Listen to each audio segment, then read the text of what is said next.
Vendredi 28 septembre, vous êtes bien en notre compagnie sur Grand Littoral TV, votre chaîne d'information locale. En images, en 8 minutes, voici un tour complet de l'information. D'abord vos prévisions météo.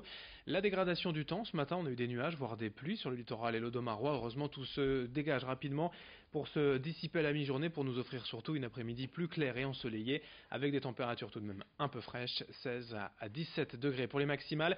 Ce week-end, de même un temps en sec, dégagé mais frais. On en reparle juste après ce journal avec les prévisions météo complètes. À la une, tout d'abord, le football avec la 9e journée de National et le derby ce soir entre Dunkerque et Boulogne.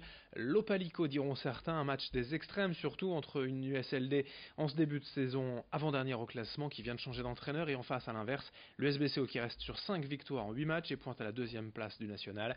Mais en marge du terrain, ce déplacement marque le retour des supporters boulonnais au stade Tribu. Après les événements de mars dernier, leur bus avait été caillassé à l'arrivée à Dunkerque et si le président de l'USBCO avait au départ déconseillé aux supporters de se rendre ce vendredi au match, la sous-préfecture a finalement autorisé le déplacement. L'USLD, via son président, a également annoncé vouloir tout faire pour assurer la sécurité des Boulonnais. Leur bus sera ainsi accompagné par la police à la sortie de la 16 jusqu'au stade Tribu où se déroulera la rencontre à 20h. On écoute Gérald Calon, le président des Sup Rouges et Noirs au micro de Marine Kijek.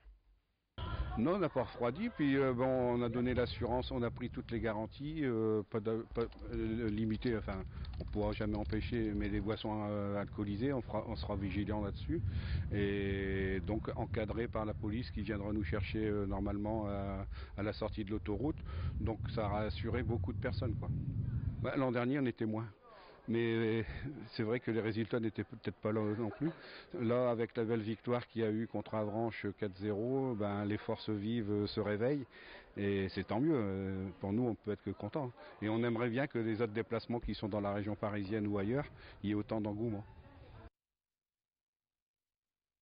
Depuis quelques jours, une vidéo tournée dans la région au Touquet précisément fait beaucoup réagir. On y voit un jeune garçon de 13 ou 14 ans, cigarette à la main, parler de sexe et lancer diverses insultes en rappant. Un flot qui a fait beaucoup réagir, notamment dans les médias, et pas seulement en bien. Xavier Silly nous explique pourquoi. Le sujet suscite la polémique en France. On vous parle de cette vidéo tournée en août dernier dans la région et vue des millions de fois sur Internet. Ça crée le buzz. On y voit un jeune rappeur de 13-14 ans au marché couvert du Touquet et il est en pleine prestation devant une dizaine de personnes. L'attitude est désinvolte, lunettes de soleil posées négligemment sur le nez, vêtu d'un jogging. Ce jeune, dont le nom de scène serait Canoë, fume, il parle de sexe et profère d'ailleurs quelques insultes au passage. Tout de suite, je vous propose de découvrir les images. Tu viens kicker tout seul, hey, tu parles de cul de seul, hey, casquette Adidas, et petite survêt de la gosse, viens pas faire la pétasse, dans la rue personne t'accoste, sur une instru Gucci, je me lève. Vous l'aurez remarqué, le style veut imiter les rappeurs actuels, mais dans la bouche d'un enfant, eh bien cela peut créer la polémique. Il y en a qui le soutiennent, ce jeune Canoë, tandis que d'autres veulent montrer leur inquiétude. Parmi les supporters, on a le footballeur champion du monde Ousmane Dembélé qui a liké pour sa part la vidéo, tandis que le rappeur Vald, lui, est davantage dans la réprimande. Il l'affirme, vous allez le voir sur le tweet qui va s'afficher. Tu m'éteins cette cigarette tout de suite.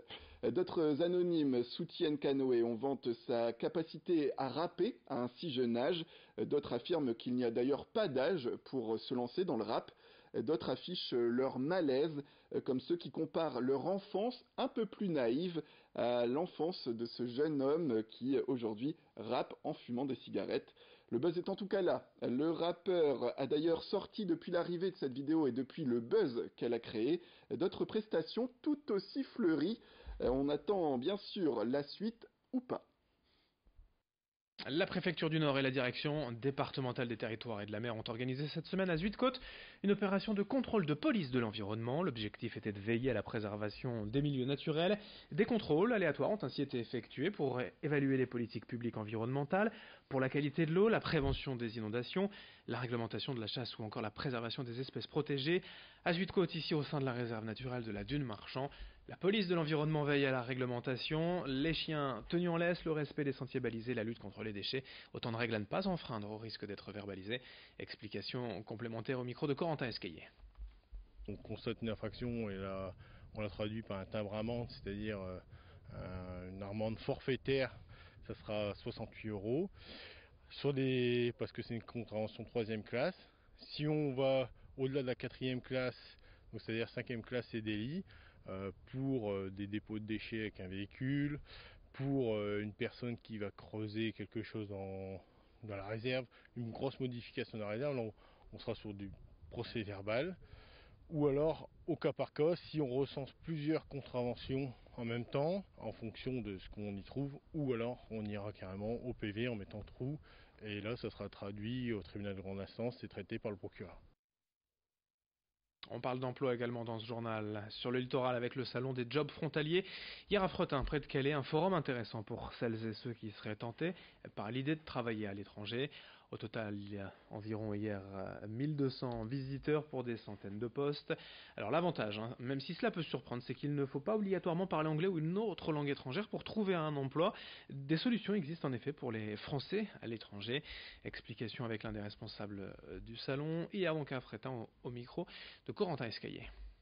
L'hôtellerie-restauration revient quand même en très grande majorité. En plus, les Français ont une bonne cote au niveau de l'hôtellerie-restauration, donc forcément, il y a beaucoup de besoins dans ces domaines-là. Mais on a des pays où il y a des besoins dans tous les domaines.